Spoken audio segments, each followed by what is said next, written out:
Okay. Before we have our quiet time, let's all get on the same page.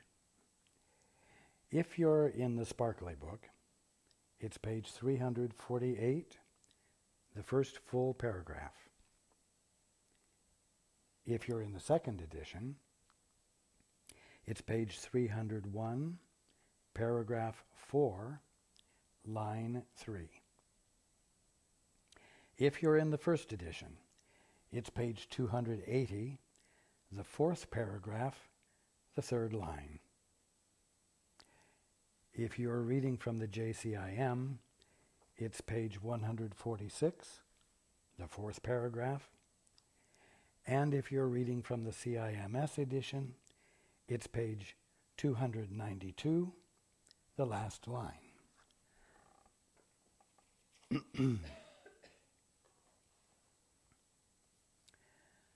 Okay, let's take a few moments to be quiet together.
Okay.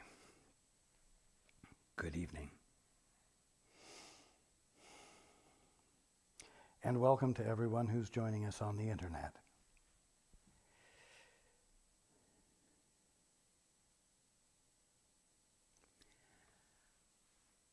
I cannot emphasize enough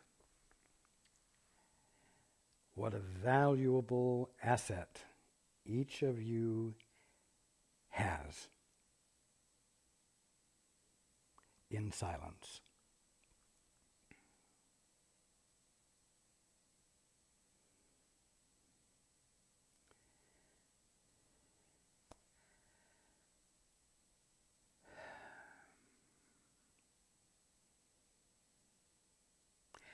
Silence is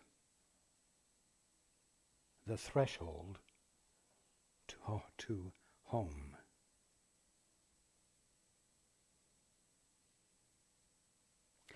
Silence is where you shift gears from autonomy to union.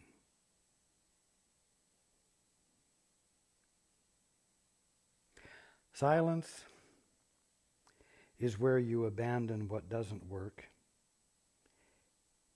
in favor of what does work in filling you.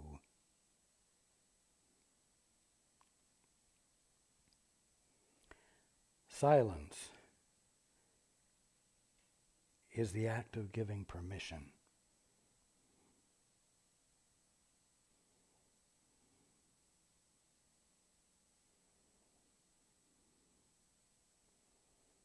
Instead of giving orders.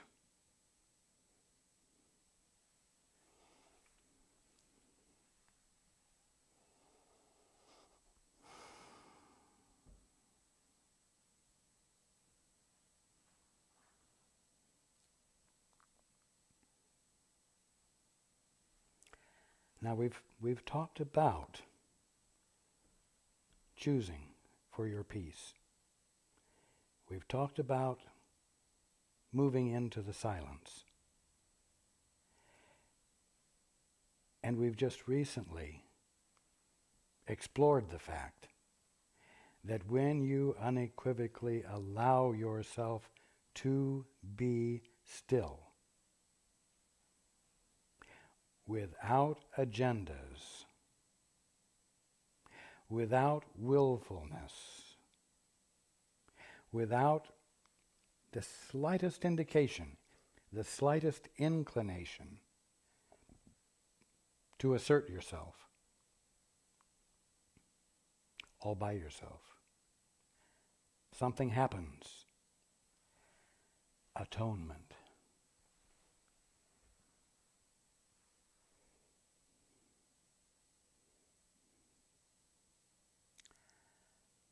Coming home, going home, being home.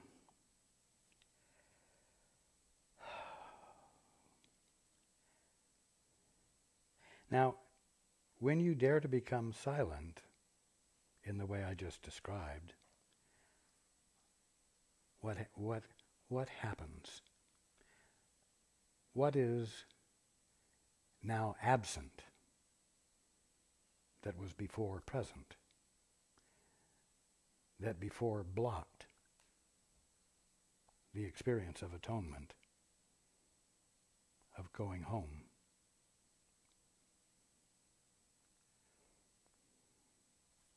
What's absent is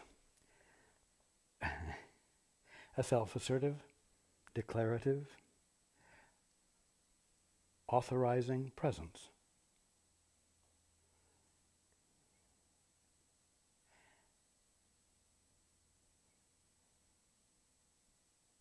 It can be called the ego.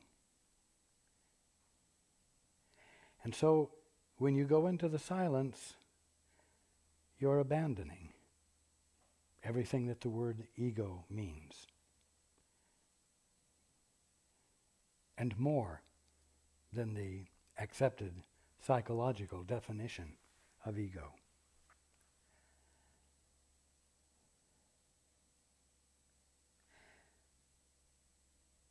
we're going to be talking quite a bit about ego.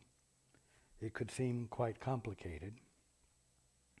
But at the bottom line, the absence of the ego is the absence of thinking, the absence of assertive willfulness, the absence of an independent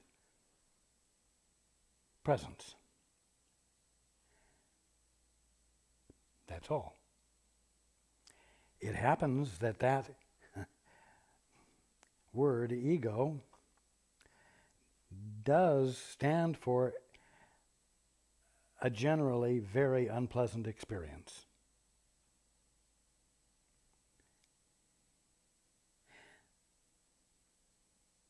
But what it will be helpful to you to remember is that it doesn't represent anything actual.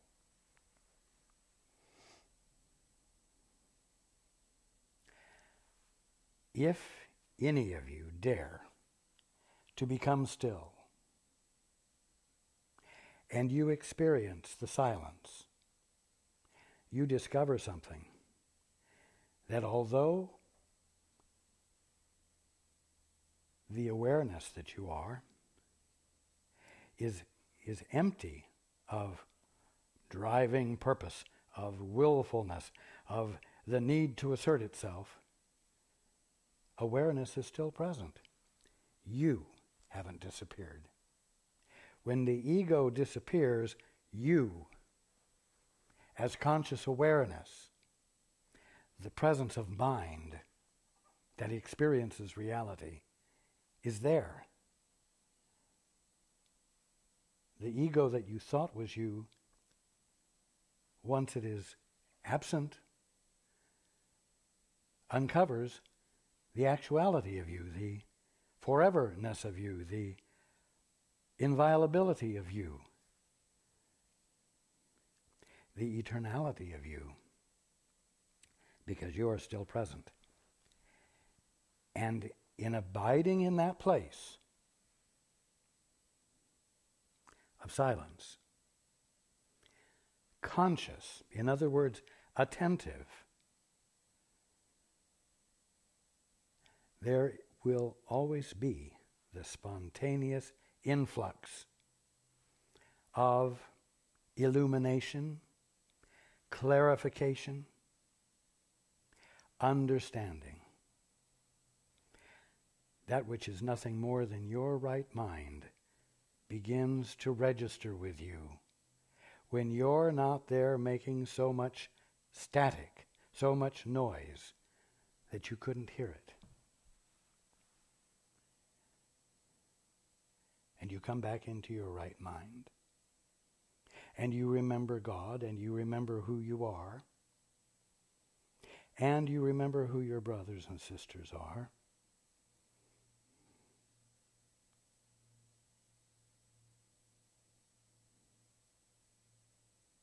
So, to pull this together, there is, we'll say, you, the uninterruptible, conscious experience of being, that is you, which is either filled with assertive, willful,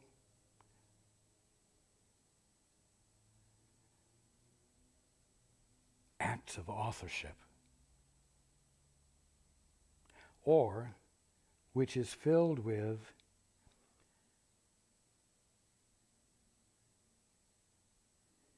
the invitation, the emptiness, which wishes to be filled by that which is real, that which is your right mind, that which is the presence of God being all there is to you.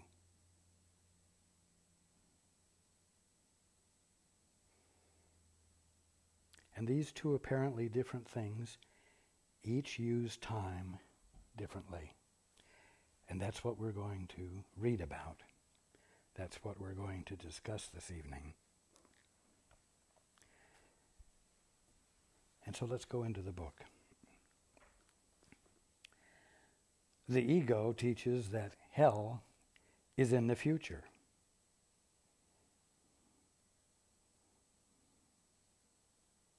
Of course, it teaches that everything is in the future. Your good is in the future. Your wealth is in the future. And depending upon how well you do in the now, you can bring it into your experience. You can bring your good into your experience in the future. And if you're patient long enough and the future arrives, you may well have what the ego has driven you to use as your goal. So the ego teaches that hell is in the future. For this is what all its teaching is directed to. Hell is its goal. Now let's just be clear. When you said, Father, I'd rather see it my way. Father, I want a divorce. Father, I want to decide what everything is.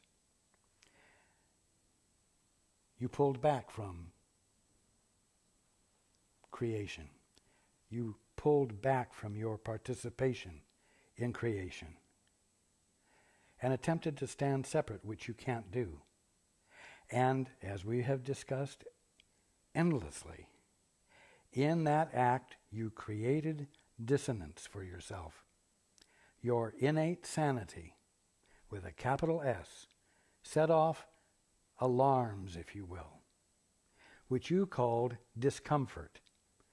And the discomfort had a simple purpose, to say, stop doing what you're trying to do. It won't work.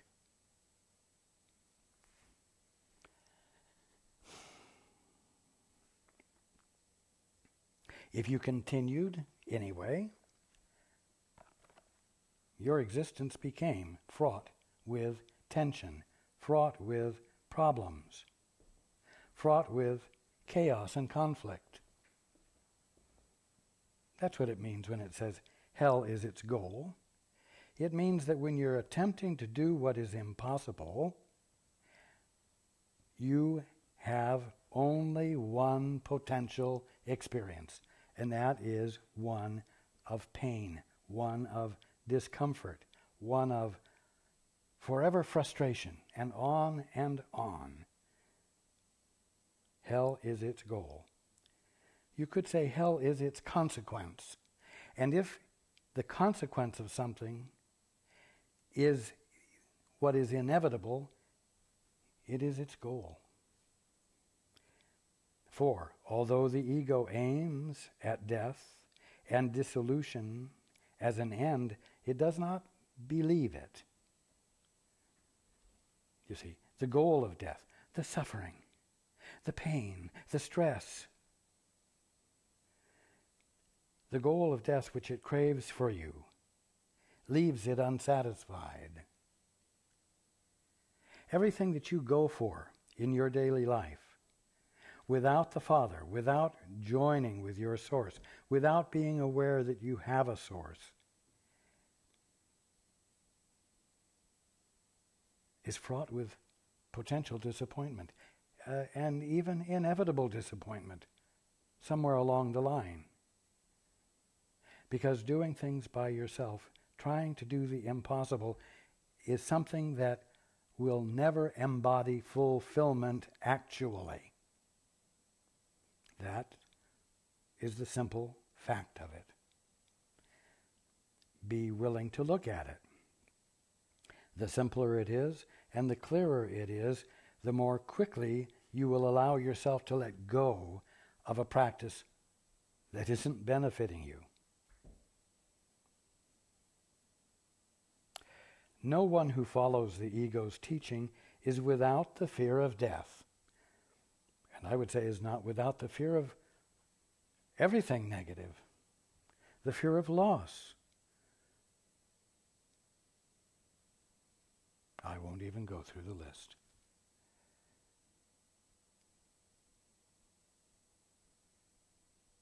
No one who follows the ego's teaching is without the fear of death.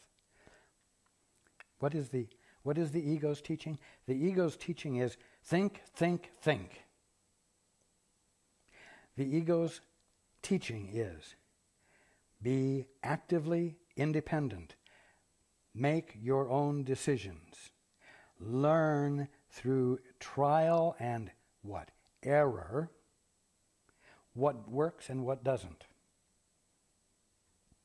And then employ the knowledge to more skillfully control your good into your experience. Even though you won't be able to hold on to it, because why? It's not your birthright. It's not built into the system of independence. It's not built into a state of being in which you're disconnected from source. It's like a light bulb. It can't possibly become illuminated if it's not plugged in.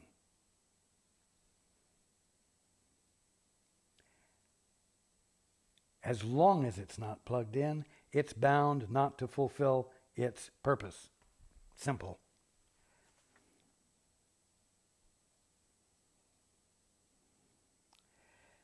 No one who follows the ego's teaching, which is think for yourself, act for yourself, do for yourself, is without the fear of death. Yet if death were thought of merely as an end to pain, would it be feared? We have seen this strange paradox in the ego's thought system before, but never so clearly as here. For the ego must seem to keep fear from you, to keep your allegiance, yet it must engender fear in order to maintain itself. Well, in order to maintain itself, it must be that which originally said, Father, I want a divorce. I would rather make decisions for myself.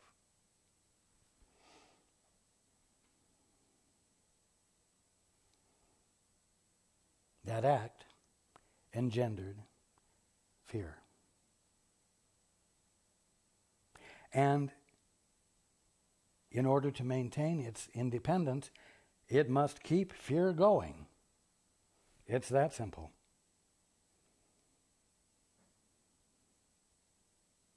Again, the ego tries, and all too frequently succeeds, in doing both, by using dissociation for holding its contradictory aims together, so that they seem to be reconciled.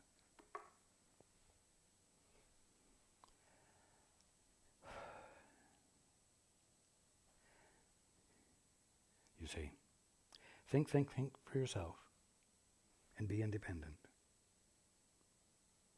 Demonstrate your independence by thinking by yourself. Thinking logically by yourself. Coming to logical conclusions by yourself. Making decisions based on those logical conclusions by yourself.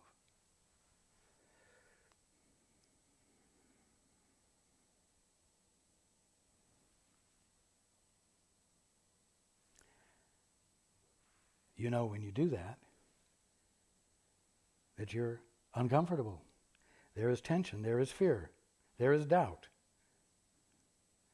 There is an ever-present, overriding, absolutely clear sense of your mortality.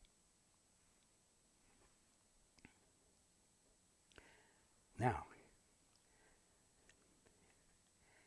the act of abandoning silence, the act of thinking and engaging in all of this willful activity is to cause fear. So, that is the goal. That is the inevitable effect, the unavoidable effect.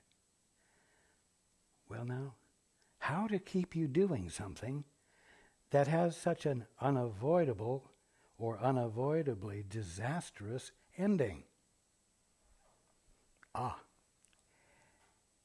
It does it by not telling you that you should stop thinking and acting independently. It tells you that because you can think, you have the capacity to overcome the fear. You see?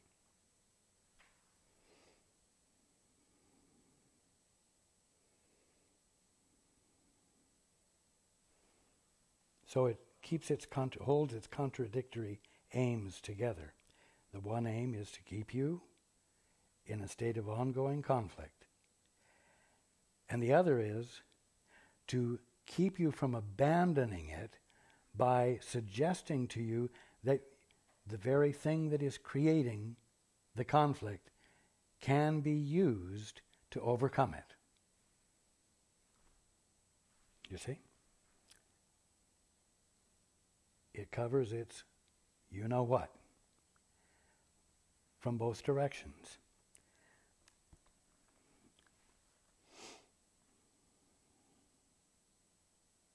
Seeming to make it all fit together, for opposites to be reconciled, for what can't work to seem to be workable. The ego teaches thus: death is the end, as far as hope of heaven goes. Yet, because you and itself cannot be separated, and because it cannot conceive of its own death, it will pursue you still. You see, it comes up with a very creative, imaginative story. Because it cannot conceive of its own death, it will pursue you still, because guilt is eternal. Such is the ego's version of immortality. And it is this the ego's version of time supports. Again, time doesn't support or not support anything, but it is this the ego's version of time supports. The ego's definition of time, the meaning the ego gives to time, supports this fantasy.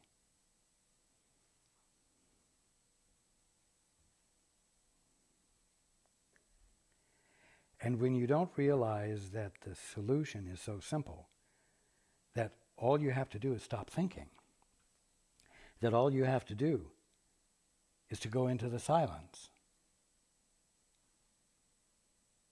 When you don't realize that, you're caught. And the fear keeps the engine going. The fear makes you think harder. The fear makes you try to be more creative in your thinking, more creative in your independence. And the engine keeps the illusion going when the solution is to shut up. It's so simple. The solution is to go into the silence.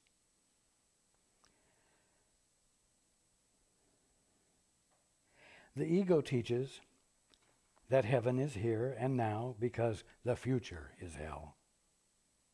Even when it attacks so savagely that it tries to take the life of someone who hears it temporarily as the only voice, it speaks of hell even to him. For it tells him hell is here, and bids him leap from hell into oblivion. You see, the ego will say anything that can be used to motivate you to do what it wants, which is to stay in fear, but think that you can get out of it, and that by depending upon the ego, you will experience salvation. You see?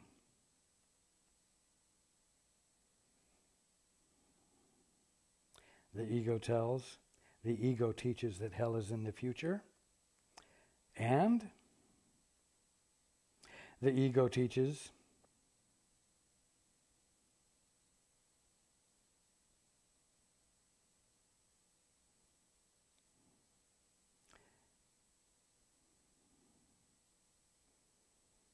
just a moment. The ego teaches that hell is in the future. And the ego tells him hell is here, and bids him leap from hell into oblivion. you see.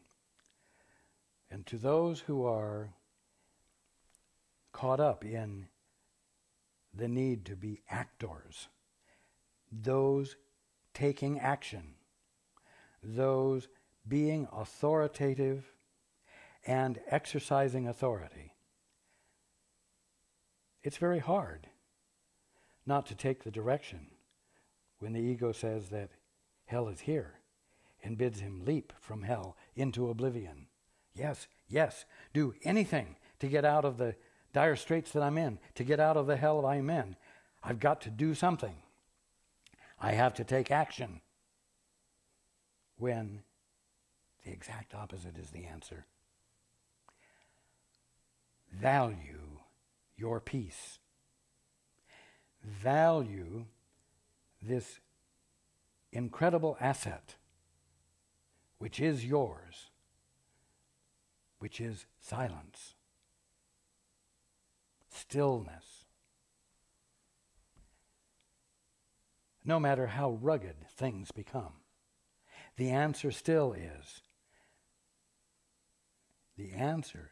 still going to arise out of the peace you choose for and move into.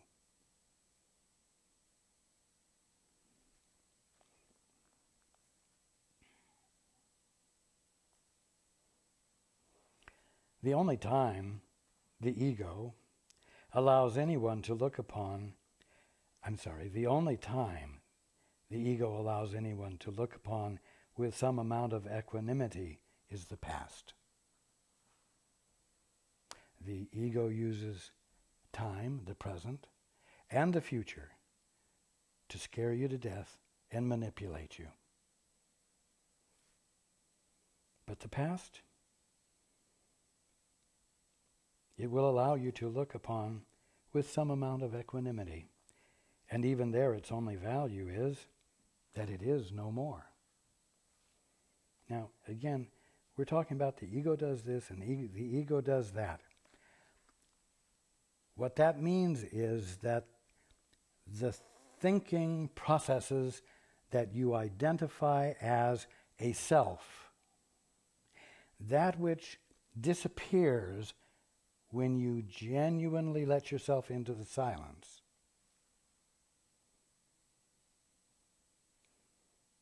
has these effects. That's all it means. So don't keep thinking of the ego as a self-directed, intelligent presence which simply is negative in its approach to life. That's giving it too much credit. It's not a presence at all. It's just a habit of a poor use of mind. That's all it is. And that's why when you choose to value silence and to the best of your ability throughout your day, you try to attend to your affairs from that place of peace instead of the habitual place of reaction. That is what will move you into the experience of atonement.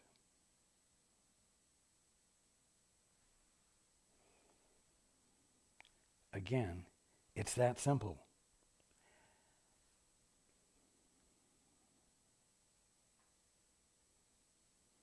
How bleak and despairing is the ego's use of time, and how terrifying. How bleak and despairing is the experience of being a self-created thinker. That's what it means.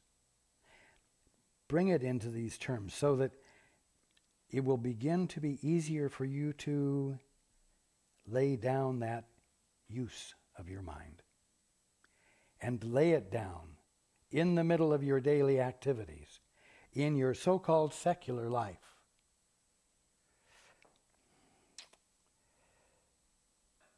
How bleak and despairing is the ego's use of time, and how terrifying.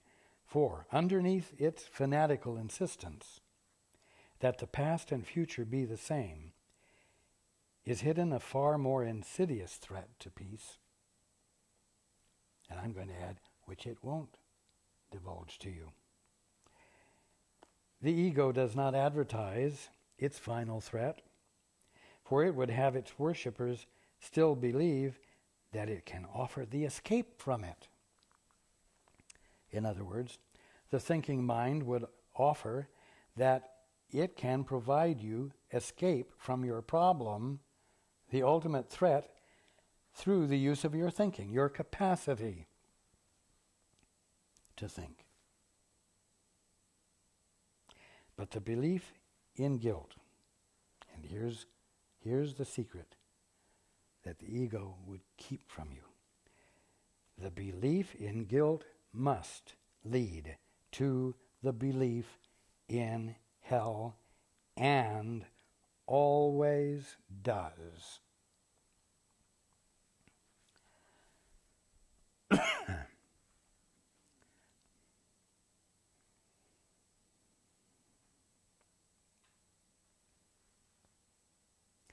The choice to be an independent authorizer. But Father, I'd rather do it myself. Will always and can only, and I'm using this word very loosely, generate an experience of utter futility, of forever failure, and for uninterrupted suffering of one form or another. Suffering because there's this tension brought on by your innate divine sanity that is telling you that you're trying to do something impossible, and the simple answer is to just stop it.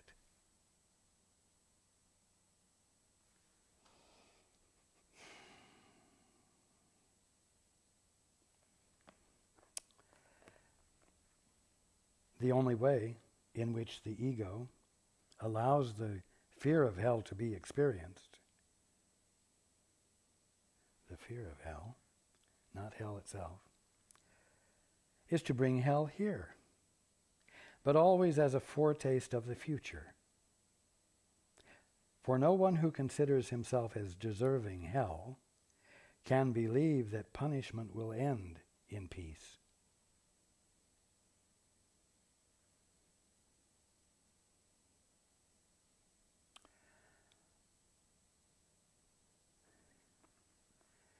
If you're not going to wake up,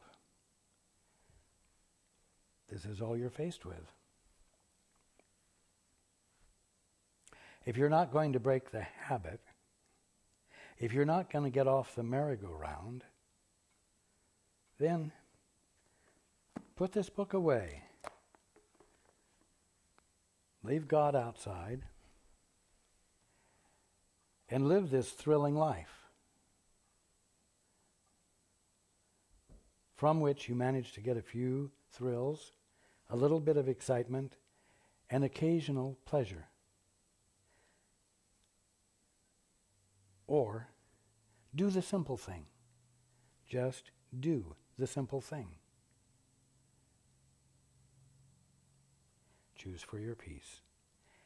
Actually recognize what a great asset your peace is, and then value it enough to take hold of it,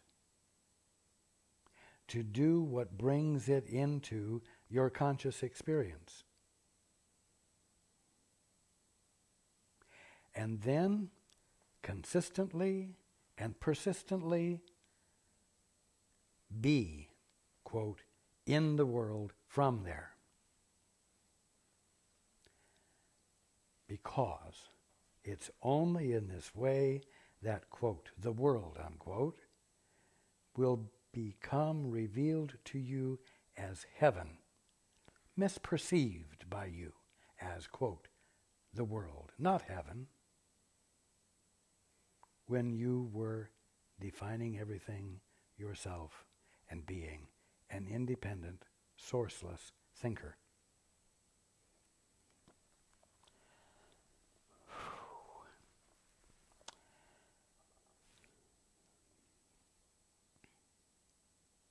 Now, on the other hand, the Holy Spirit teaches thus: there is no hell.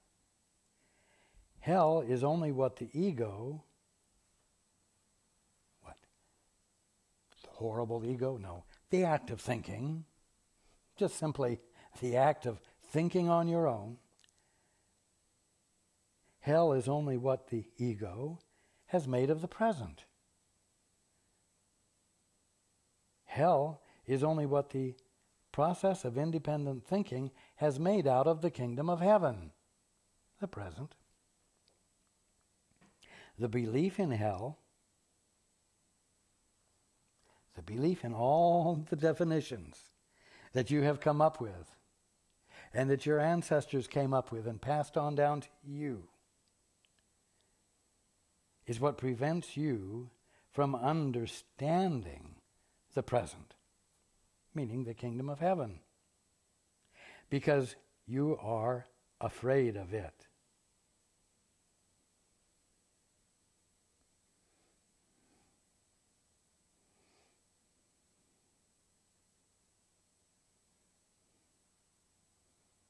Why are you afraid of understanding the present? Well, it's not so much that you're afraid of understanding the present as it is that you're afraid to let it go of the control you're exercising to save your ass, because you are convinced that you are a mortal doomed to failure who, however, through the excellent use of thinking, can make a halfway decent experience of life for yourself.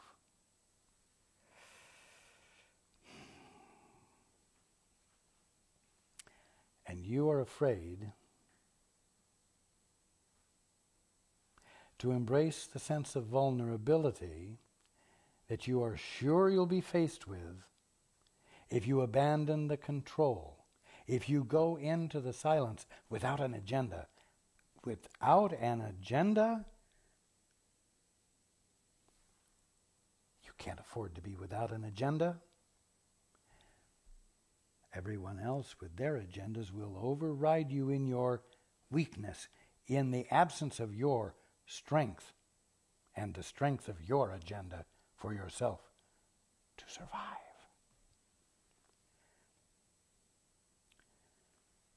The Holy Spirit leads as steadily to heaven as the ego drives to hell. For the Holy Spirit, who knows only the present, uses it to undo the fear by which the ego would make the present useless. More than making the present useless, it makes the present / kingdom of heaven useless / just the world. Just the world.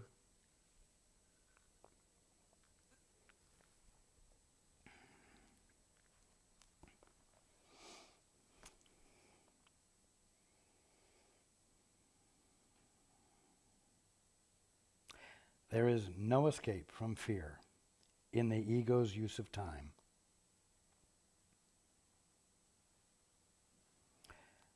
There is no escape from fear in the thinking mind's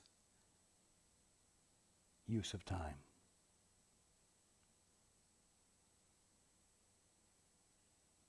For time, according to its teaching, is nothing but a teaching device for compounding guilt, until it becomes all-encompassing and demands vengeance forever.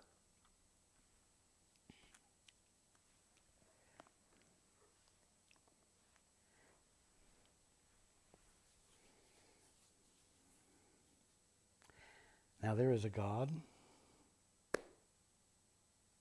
and the Father would not leave you comfortless, and the Father would not leave you trapped, caught in a self-perpetuating movement of self-destruction.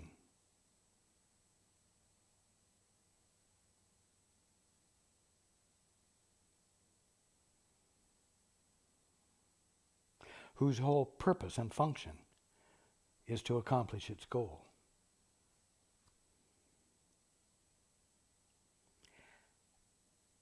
And so there is the Holy Spirit.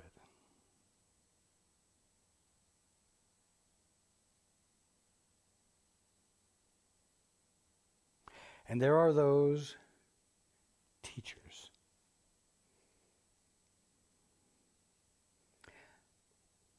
who have been willing to be touched by the Holy Spirit, touched by God, who were willing to abandon their thinking and to succumb to, yield completely to that which was beyond their thinking. Those who valued peace enough to get past the thinking and be a window, you might say, into the dream.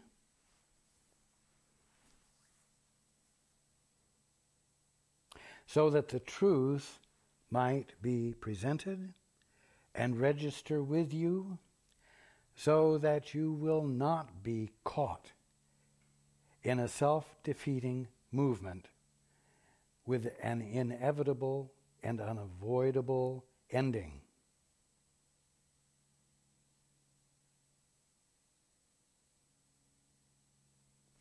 But do be aware that there are two paths, and the end results are unavoidable.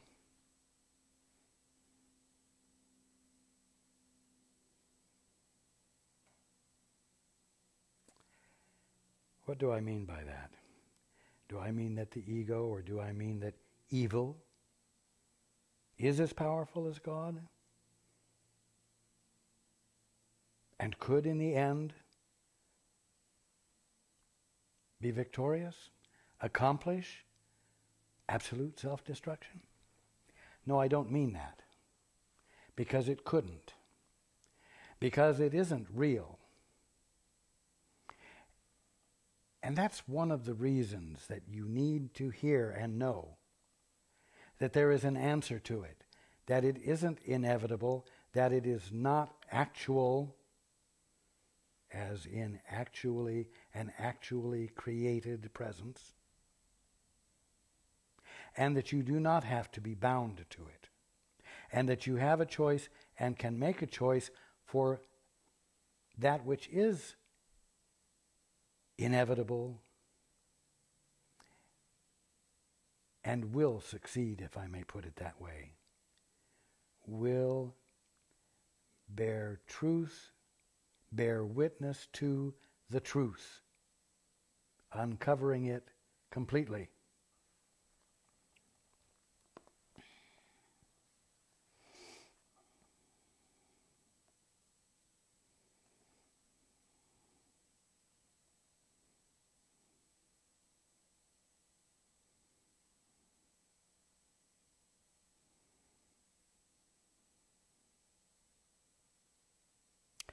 The Holy Spirit would undo all of this now, all of the compounding of guilt, for the purpose of building it into an all-encompassing demand for vengeance forever. The Holy Spirit would undo all of this now. Fear is not of the present, but only of the past and future, which do not exist. And of course the past and the future are one of the concoctions of the thinking mind, the independent, self-affirmed authorities.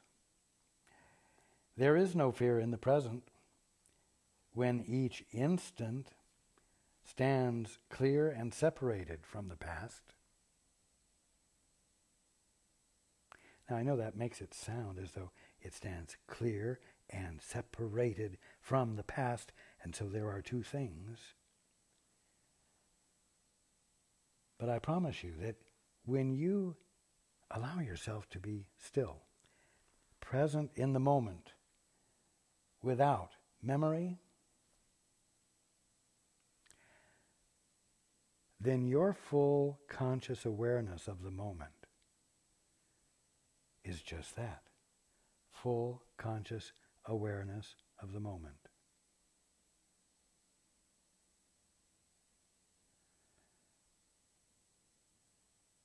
It's pure. It's flawless. It's heaven. Not encumbered, not colored by, not biased by memory.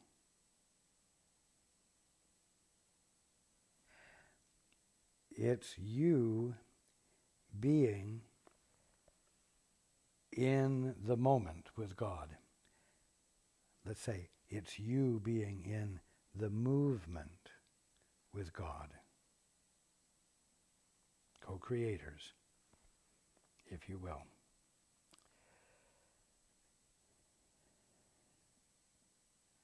There is no fear in the present when each instant stands clear and separated from the past without its shadow reaching out into the future. Each instant is a clean, untarnished birth in which the Son of God emerges from the past into the present, and the present extends forever. It is so beautiful and so clean and free of guilt that nothing but happiness is there. Now, why is it clean and free of guilt so that nothing but happiness is there? Because one simple thing has happened. Thinking has ceased. Silence, desired and embraced, prevails. You see? No darkness is remembered, and immortality and joy are now. Why?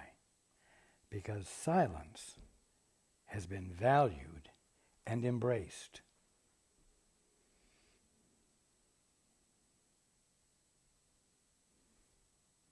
Right in the middle of your day. You don't have to go to a synagogue. You don't have to be in a church or a temple or a hovel or a cave.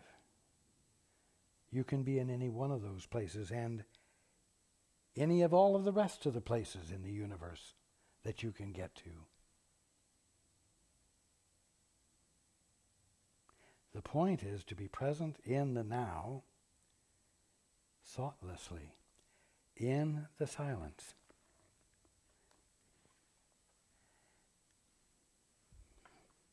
Why? Why?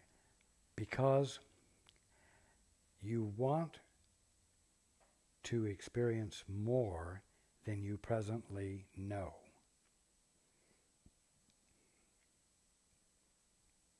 Remember, we talked about the fact that the only thing that limits the Holy Spirit in his function of bringing the remembrance of who you are to your awareness is the degree to which you think you know. And to the degree that you think you know, you're not receptive. And the Holy Spirit cannot address you.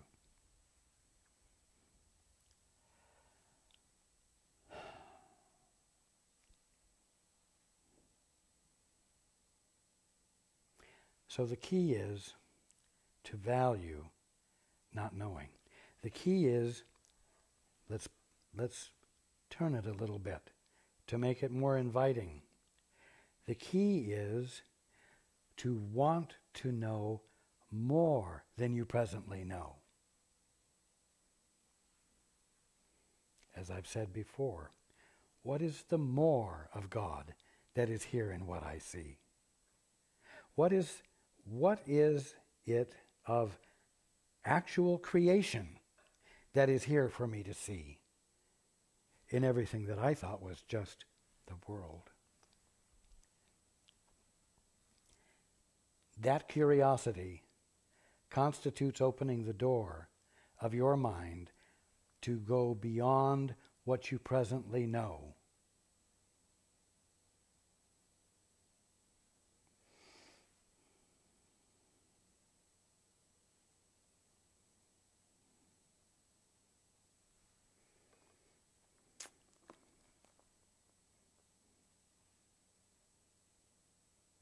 This lesson takes no time. For what is time without a past and future? It has taken time to misguide you so completely, but it takes no time at all to be what you are.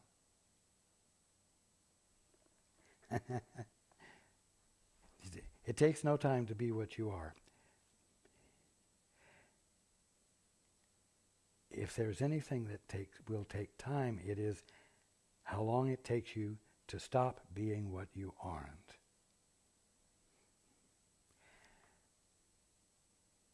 And you can do that by choosing for your peace and meditating and going into the silence.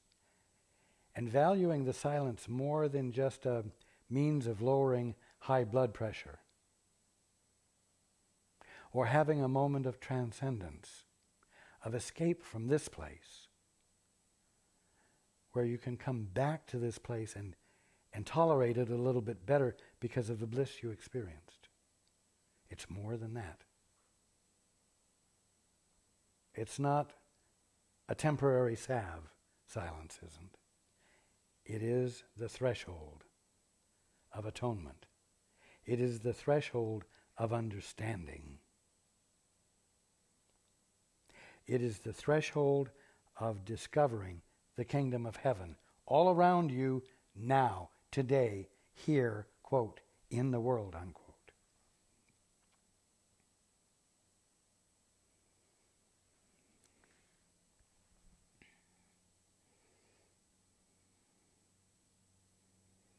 Begin to practice the Holy Spirit's use of time as a teaching aid to happiness and peace. Take this very instant, now, and think of it as all there is of time. Nothing can reach you here out of the past, and it is here that you are completely absolved, completely free, and wholly without condemnation. You see, it is here that atonement occurs. It is here in the moment, in the silence,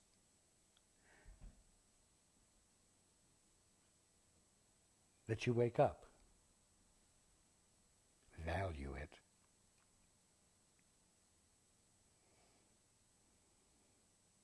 From this holy instant, wherein holiness was born again, you will go forth in time without fear, and with no sense of change with time. Threshold, threshold, threshold. The threshold of awakening goes with you wherever you go, because it's in where? Your choice between autonomous authority and the static of it, and the silence in which awakening and atonement can occur.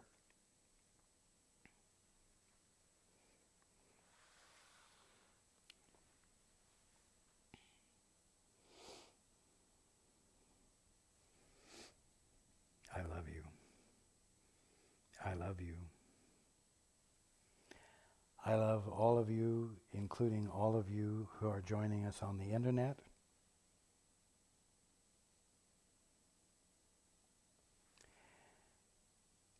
And I look forward to being with you next week.